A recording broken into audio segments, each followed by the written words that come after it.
Qual é a identidade do serial killer? Quem está atrás de sua família? Como evitar novas vítimas? Alex Cross terá que responder a todas essas perguntas antes que seja tarde. A investigação começou no Prime Video. Acha que pode impedir? Eu sei que posso. A nova série Detetive Alex Cross já está disponível no Prime Video. Assista agora todos os episódios. Interrompemos esse podcast para perguntar: quem você quer ser? Designer, engenheira, pedagoga, Administrador. Quer saber? O Senac EAD é nota máxima no MEC. Tem cursos de diversas áreas, com conteúdo elaborado por especialistas do mercado e professores mestres e doutores. Ainda tem o Senac Carreiras, conectando estudantes a vagas de emprego em todo o país. Saiba mais em ead.senac.br/graduação.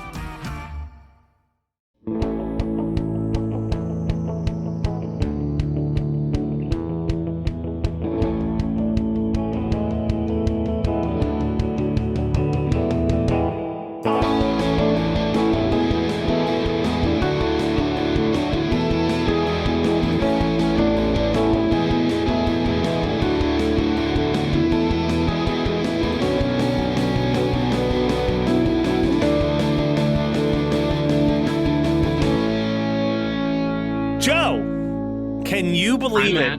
Can you believe it? It's over. We're done. We've completed the show.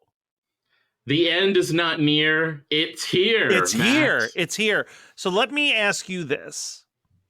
Do you want to know my feelings before we start talking, or do you want me to reveal my feelings after we talk? I want to know. Actually, well, first, can I say something first? Yes.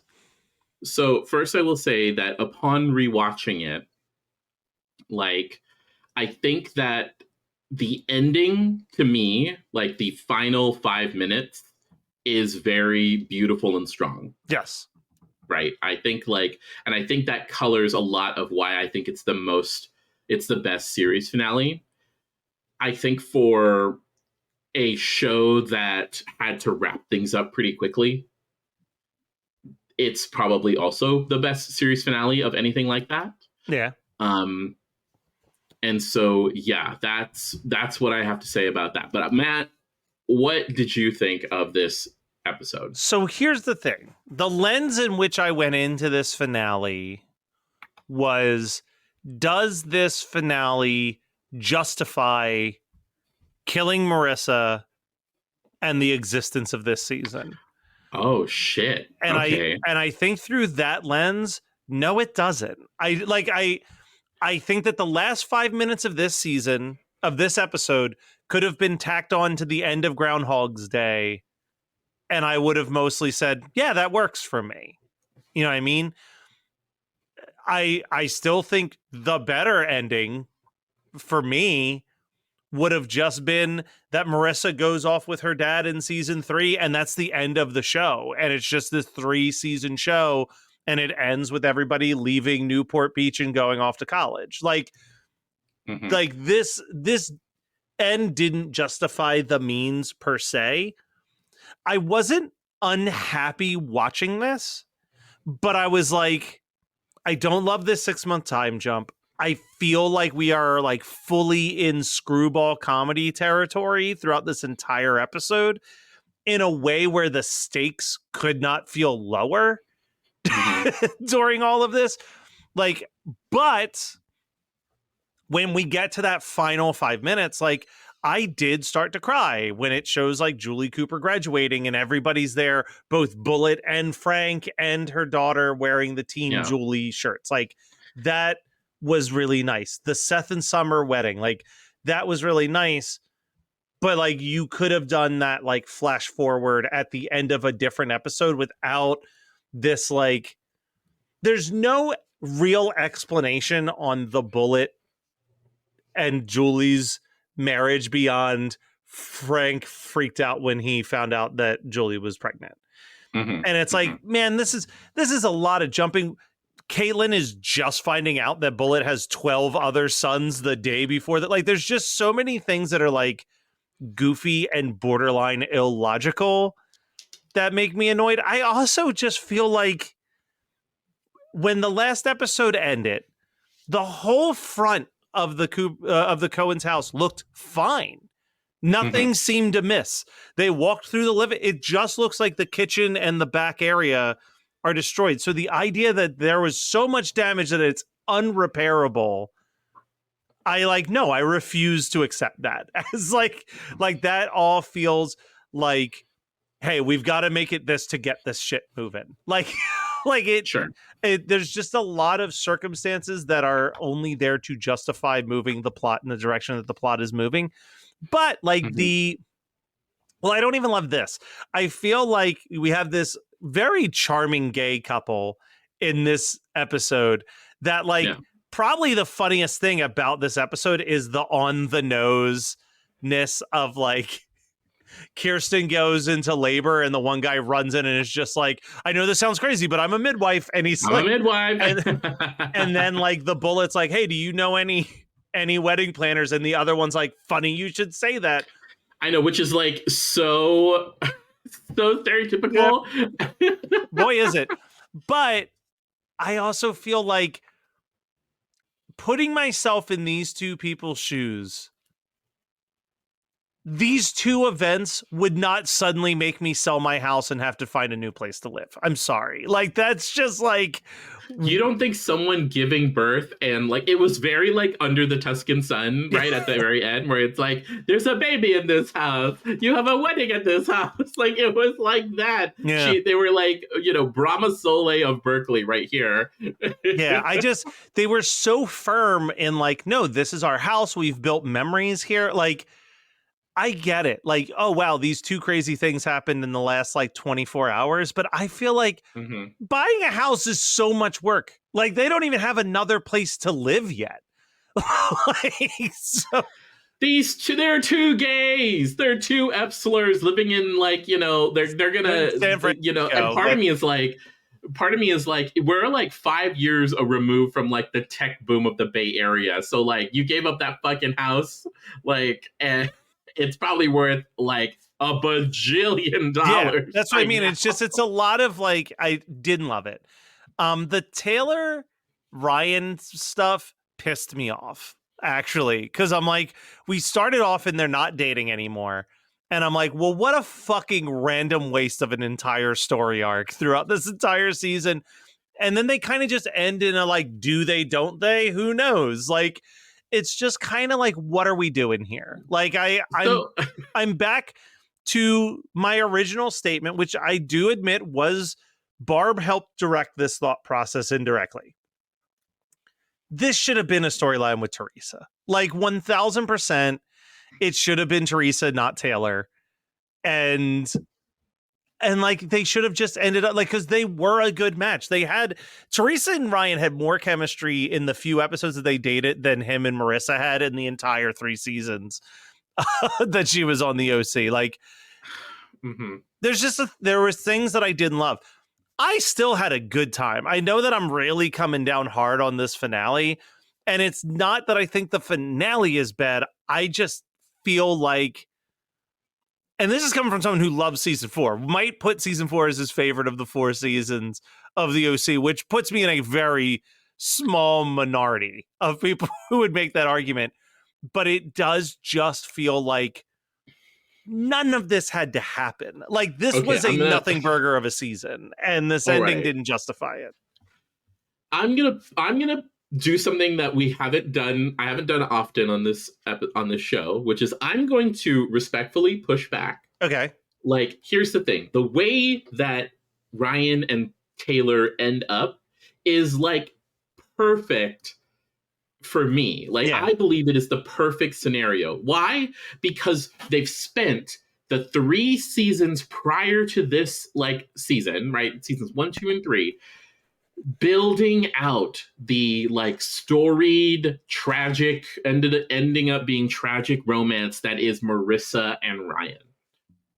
We, meaning like the audience, the fans, the last thing I want to see is Ryan end up with somebody who is not Marissa.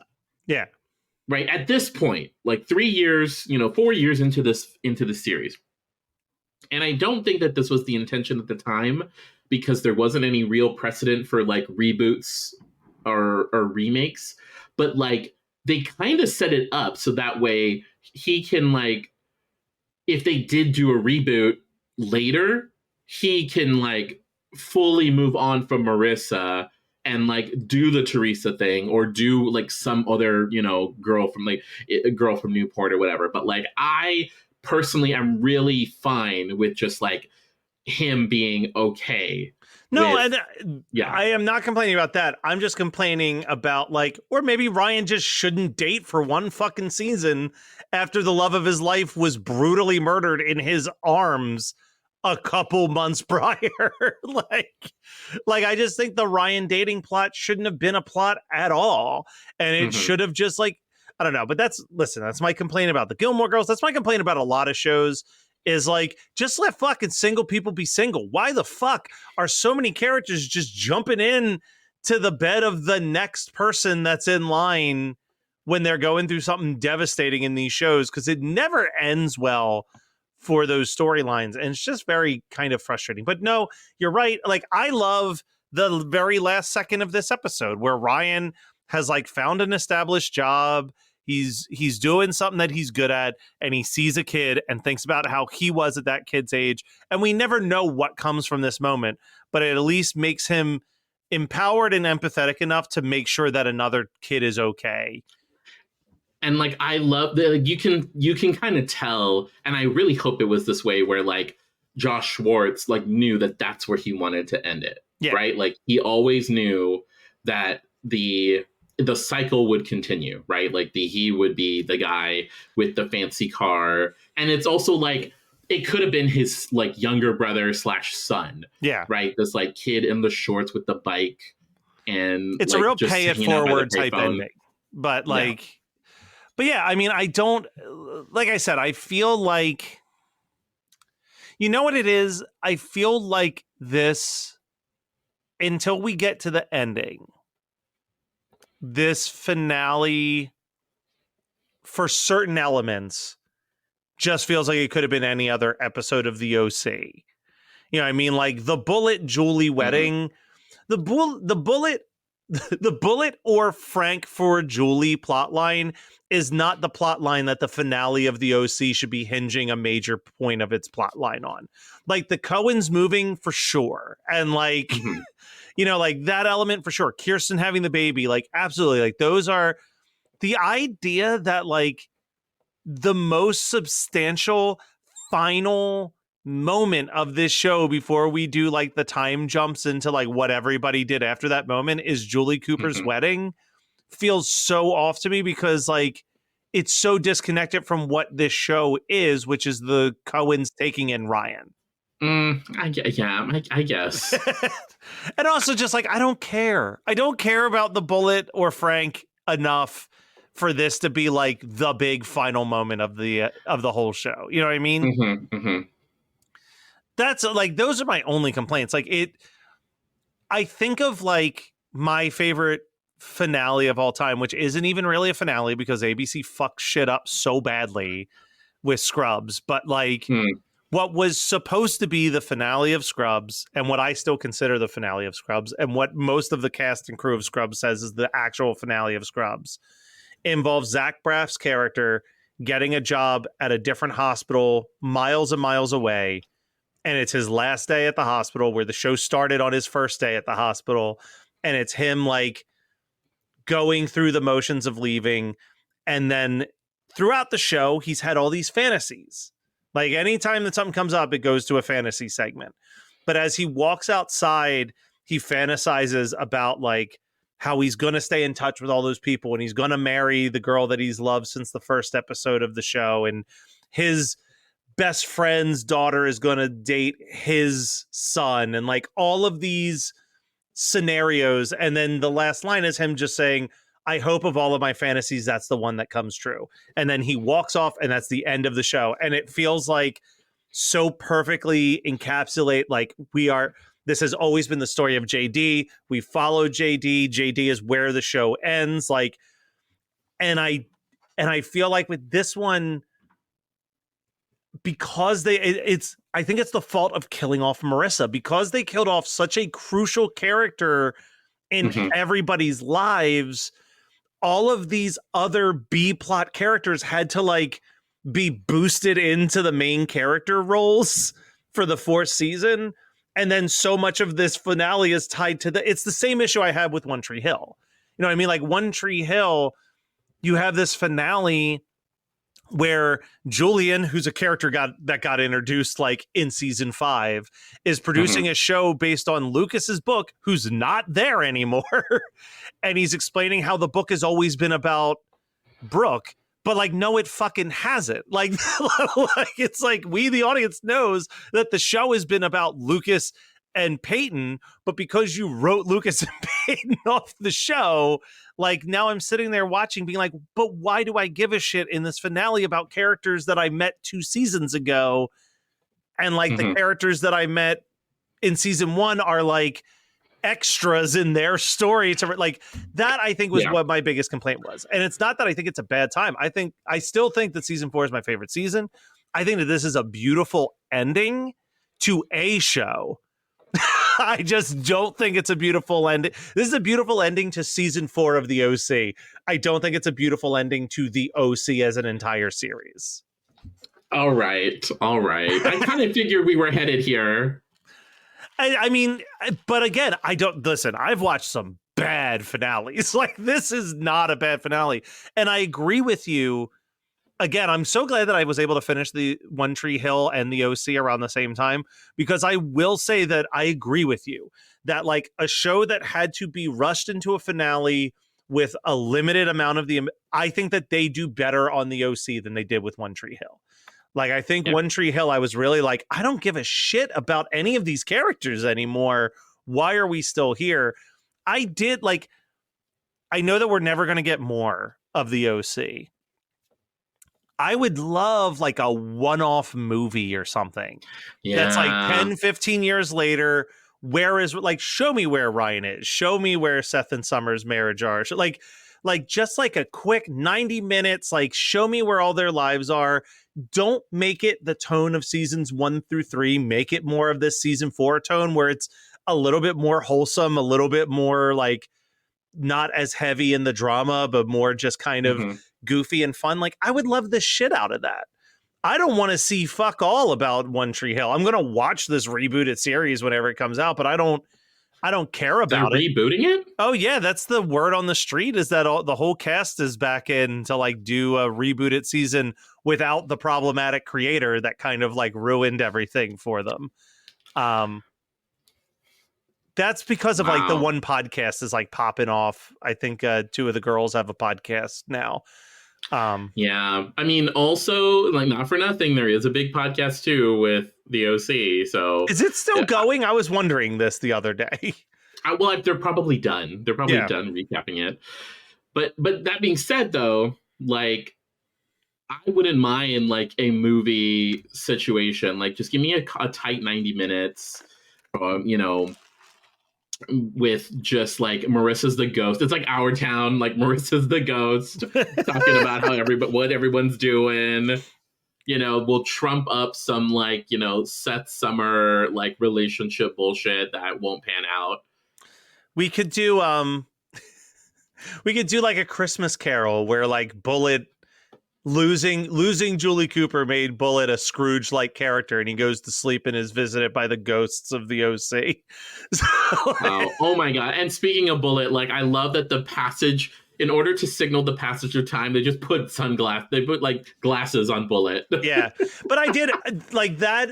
I think what made me tear up when I watched that moment where Julie Cooper is graduating is like, she clearly stays with Frank and they raise their son together. She still has a good relationship with Caitlin.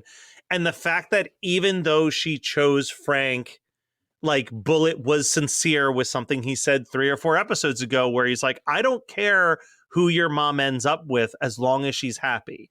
And like seeing that supportive ex that's still showing up to cheer on his almost wife at her college graduation, like, that pulled a heartstring in a big way for me. And it means that he kept his promise to Caitlin that no matter what happened with him and Julie, he would always be in her life. So like that I think worked out really, really well for me. Oi, pessoal, olha só a novidade. Glinda e Elphaba saíram dos palcos da Broadway direto pras telonas. Wicked ganhou uma adaptação cinematográfica de tirar o fôlego e você não pode ficar fora dessa. Com as atuações de Ariana Grande e Cynthia Erivo e as vozes de Mira Ruiz e Fabi Bang. Assista o Wicked a partir do dia 21 de novembro nos cinemas. Verifique a classificação indicativa. Sair da escola já com uma formação profissional no currículo? Metodologia por projetos. Preparação para o Enem. Atividades extras gratuitas, como acesso a oficinas, simulados, vagas de estágio, Olimpíadas do Conhecimento e muito mais. Esse é o Ensino Médio Técnico do Senac. Quer saber? Senac. Acesse sp.senac.br/ensino médio e saiba mais. Looking for a new seasonal anime? Want to know what new anime music is out there? Looking to add a new waifu or husbando to the list? Or are you just looking for a modern or classic anime to add to your plan to watch list? My name is Nick and I run the Waifus and Weeaboos podcast, and you can check me out on geekscape.net. Man, Joe, this was a fun journey, and we'll talk more about this next week. I think next week's going to be a lot more of a discussion about the journey that we took to get here. But let's very quickly talk about the songs that were in this episode, right? We got Clinic with The New Seeker that starts playing when Ryan and Taylor start kissing. Jet Shine On plays when Frank tries to stop the wedding, but he's at the wrong venue. And then Patrick Park with the song Life's a Song is what we hear at the end of the episode. And I was almost going to go with the Jet song just because it feels so like 2008, like it's just like the right song, right band. But as soon as this final scene started playing out, this song is so perfect.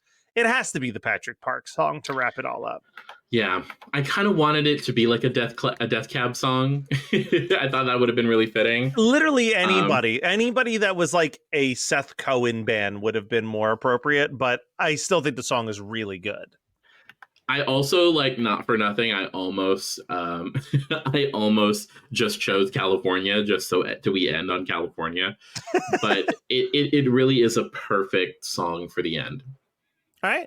And then for the last time, pop culture stuff. I'm so excited that this is the pop culture thing that I'm talking about for the final time that we're doing this. My buddy Tommy Avalone has a new documentary. It's available on the Roku TV. Specifically the Maximum Effort channel owned by Ryan Reynolds, his documentary, The House From, which is a documentary about people who live in houses from famous movies and TV shows. I've watched it already. It is so delightful. It is so charming. It's probably, and Tommy will be the first to admit this too, it is the most fluff movie he's ever made. Tommy's documentaries normally kind of like strike some really emotional parts for me.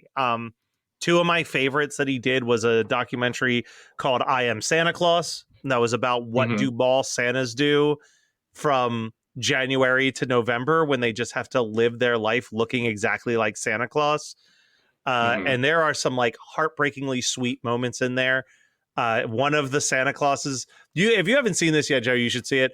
One of the Santa Clauses is a sweet old Southern man who also is a bear in the gay community and like does like Santa photo shoot calendar stuff for like the bear community, and we follow him as he goes to like a bear convention.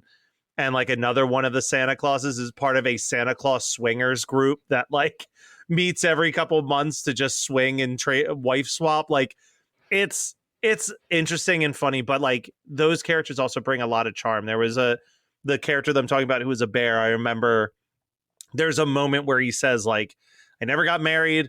I never had any kids. I'm 90 something years old. I'm definitely going to die soon, but I feel nothing but joy knowing that when I'm gone, I will live forever in the photos of children who sat on my lap in a mall. And it's like, there's something so beautiful. And it made me think about that. Like, how many photos are there of me sitting with a total stranger not knowing anything about their life because my parents took me to like a random mall to take a photo. Like it like really made me think about it through that lens.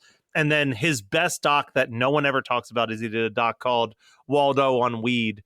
That's about a 6-month-old baby that has eye cancer and the lens in which his dad would go to sneak weed into Philadelphia when there was still a very staunch anti-drug policy in that state to get his son something to soothe the pain of the chemotherapy that he was being put through. I mean, it's just like, it's heartbreaking and it's beautiful and sweet. You're not getting that in The House From. The House From is like a fluffy, the toys that made us type show of like, it's like in that lens, like, let's just see what it's like to live in the Goonies house or live in the Home Alone house or live in the house from Can't Hardly Wait or live in the Friday house. And I loved it. I loved it. And I think everyone should check it out. Joe, I hand you the honor of the final ever pop culture promotion in the history of the White People Problems podcast. All of the pressure, man. I want it to be multiple things. I want to talk about, I'm going to make it 2 because it's multiple. Like, I got to make it 2. So the one that I'll mention just very briefly is the new cast recording for the latest revival of Sunset Boulevard, Andrew Lloyd Webber's Sunset Boulevard, where Nicole Scherzinger plays Norma Desmond. Okay. And you need to listen to As If We Never Said Goodbye, which is Norma's big song. It's the most famous song from Sunset Boulevard. A friend of mine just saw it in New York, and he said it was like the most unhinged, like, performance on Broadway, but also like very good. So listen to that because it is like really, really, really spectacular. And it's Nicole Scherzinger, right? Like Pussycat Dolls, you know, playing this aging actress that is delusional and thinks that she's going to get back into the movies. So definitely watch or definitely listen to As If We Never Said Goodbye. But I feel very, very proud and confident that the final pop culture thing that I will mention on our show is episode 7 of Agatha All Along. Yeah, that was Patti LuPone. That was a good ass time for sure. It was a good ass fucking time. It was like one of the best episodes of television that ever, period, full stop. I think that Patti LuPone deserves at least an Emmy nomination. I think the writing for this deserves an Emmy nomination. I think like Agatha All Along exceeded expectations, and it also like it represents that thing where it's just like, you know, Marvel, you can do good things. You just kind of like gotta you gotta like trust that it's like, and let them, it's the literal incarnation of let them cook. Like just let it do what it wants to do. To say trust the process, because people out the gate were like, this show's terrible. Like people were not digging it for the first couple episodes, and I couldn't understand how they weren't, because I was seeing it for brilliant. I didn't get any of the hate. Yeah. But now everybody's on board. Like the last 2 episodes, episodes 6 and 7, by the time this comes out, the show is over. But the 2 most recent episodes at the time that we were recording, 6 and 7, people were like, oh, this show's really, really good. And it's like, yeah, it was from the start. Y'all just come in with your like Marvel sucks now attitude, so you're looking to nitpick everything, and you had to just take the ride because it got fucking brilliant.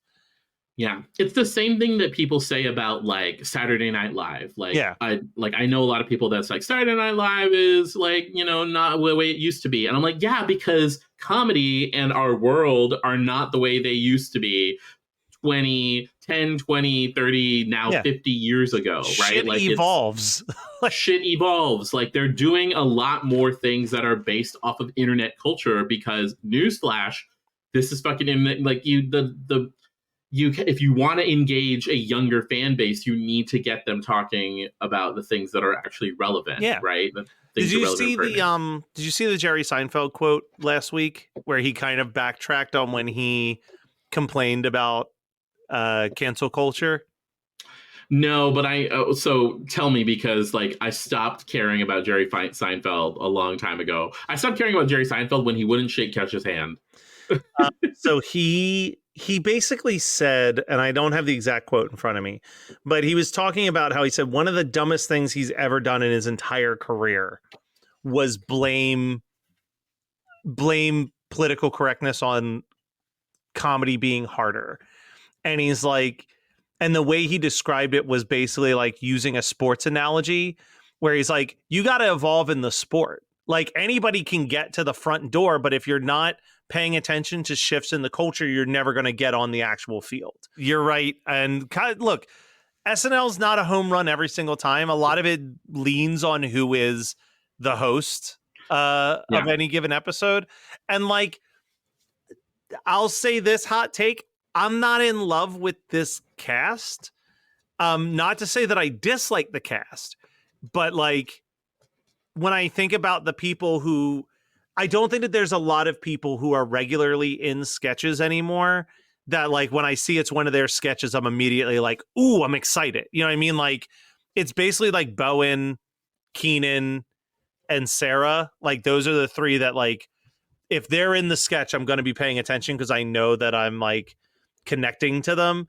But beyond those three and like Colin and Che, there's no one that I'm like, oh, they're my guy or they're really? Yeah. Like and it's not that I've watched sketches where I still laugh. Like, it's not like I'm like, these people aren't funny, but I'm just like not as emotionally invested as I was even like 2 or 3 seasons ago when That's like so a lot of those interesting. people left. Like, I don't love the newer additions yet, but I will. I'll get there. I just feel like the newer people haven't really, like, there's the one dude who like, I'm blanking on his name, but he's the Latina guy. Marcelo. All I see with Marcelo every time he shows up is I'm like, okay, so you're the Pete Davidson replacement. Like you're just like the attractive comedian that we throw in stuff. Like, and that's it. Yeah, like it's like it's like very rarely do I think like, man, Marcelo's killing it. See, I think like, so like for me it would be Bowen. We agree on Bowen. I think it's like Bowen, Ego. Like I don't really care about Chloe Fineman as much as I used to. I think that she's a great impressionist, but we haven't really given her. She's kind of playing background characters in every sketch if she's not like doing an impression. But like I think it's like it's Marcelo, Ego, Bowen, and oddly enough, Andrew Dismukes. Okay. Which like I didn't like, because like when you think about it, he also has like this really, he has like absurd bro humor. Like him and Michael Longfellow are like the Kyle Mooney and Beck Bennett replacements, like for bro stuff. And that's the thing, like Michael Longfellow is just like wallpaper to me every time he shows up in a sketch. Mikey Day just never worked for me. I don't know what it is. I've never been a Mikey Day fan. For me, it's like Keenan's barely in sketches, but Keenan is the person I always say could like read the phone book and I would laugh. Like there's just something about him that always makes me laugh. To me, the two stars of the show are still Che and Colin doing Weekend Update. Like that is like the one thing that even if I'm like not inspired by the performer, I'm not inspired by the host, and like the first 3 sketches are not good, I'm like, I'm still going to watch until I get to Weekend Update because I know that it's just going to be like what I do love about SNL, which is like when they are edgy. And like Colin and Che, I think push the limits of edgy more than any other cast members on that show. And part of it has to come from being like 2 of the more well-known established names. So it's almost like what are you going to do? Fire us? type attitude sometimes, but it's I've been watching every episode this week. I think that once again, Nate Bargatze, I think that's how you pronounce his name, he's like setting himself up to be one of those like just book him as a host every single year because he clearly connects with the cast so well. And like I mean, the sketch where they are paramedics and someone died at the top of a water slide is like easily one of my favorite sketches in years. Yeah. Well, we could just Like, but like I think about Andrew Dismukes, where he like last season he had the Jumanji sketch, which like I watch it every now and then because it's so dumb. Yeah. He's like, Jumanji comes out. And there was also that one where he like was the Joker yes. at the wedding. Looking at a picture, yeah, you're right. Andrew Dismukes does have some pretty good bits. I don't think I ever remember his, because I skip the when I'm watching the next morning on Peacock. As soon as it's Saturday, I'm like, skip. Let's get to the monologue. You're like, I don't care about Andrew Dismukes. But like Bowen, right, has like, this is now turned into an SNL podcast. That's fine. But Bowen has like for the series premiere to have it had like 3 different Bowen sketches was really like trying to say something. I also think that like people are very racist. And so he has to like contend with that a little bit. I also like, I don't think people understood the like Mudang Chapel Roan stuff. That was a rough sketch. Even as I got a chunk of it, I'm like, oh, it was one of those bits where you could feel that the audience didn't get it, and it made it like awkward to watch because it was confusing, and especially confusing for me initially as a fan, because like, as a big fan of Bowen's, as a longtime listener of Let's Culturistas, he just, and like that week or the week before, had just come out with like a profile that he did with Chapel Roan. Yeah. And Bowen has also struggled with like the whole finding balance, and like, how do you balance being a person and also being a star? So anyway, I'm sorry, we're on a big tangent. Yeah, I will say that like, I'm really excited for the end of Agatha All Along, because I know that the final 2 episodes are going to be this as of recording this week, which is Halloween. So I'm like looking forward to it. I'm kind of debating whether or not I need to like just watch it. Like, I have to do my trivia job on Wednesday, so it's like, am I going to watch it right after that, so that way I don't get spoiled? Because like, there were like episodes 5 and 6, I kind of, or like, no, 4 and 5, I kind of got spoiled on a little bit by going on the internet, because like, I feel like there needs to be like, we need to agree, the internet needs to agree that you cannot post spoilery shit for at least 12 hours. Listen, you have to, I hate saying it like this because it sucks, but my life on the internet has been dramatically better, specifically talking about Facebook. That's like the only time I go on the internet now is I log onto Facebook, I hop onto Instagram, and then I stay away from everything else. But I have fine-tuned my algorithm of like, if I see someone post a spoiler ever, I immediately hide them for eternity on Facebook. If someone's posting way too much political stuff, I hide them immediately. So when I log onto Facebook, it's just dank ass memes. And that's all I want to see. That's all I want to think about, because if you're going to post a spoiler about something that I don't care about, there's a good chance you're going to one day post a spoiler about something I do care about. And I just don't think that your day-to-day status hot takes are that important to me. So like, you are banished, you are gone. All right, Joe, this was a fun journey. We are wrapping it up next week. Maybe one day we'll do something again. Part of me was like, God damn, should we be doing a Saturday Night Live podcast?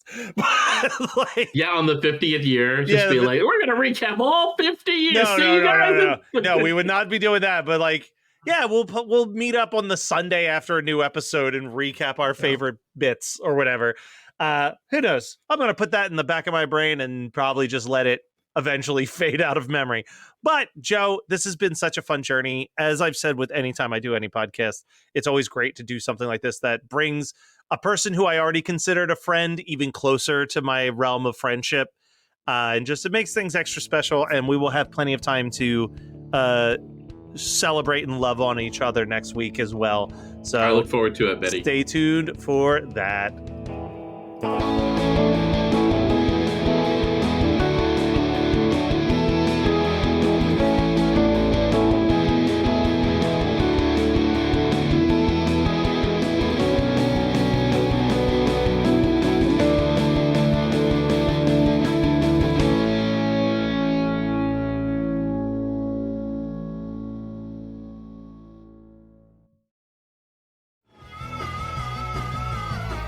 listening to the Geekscape Network.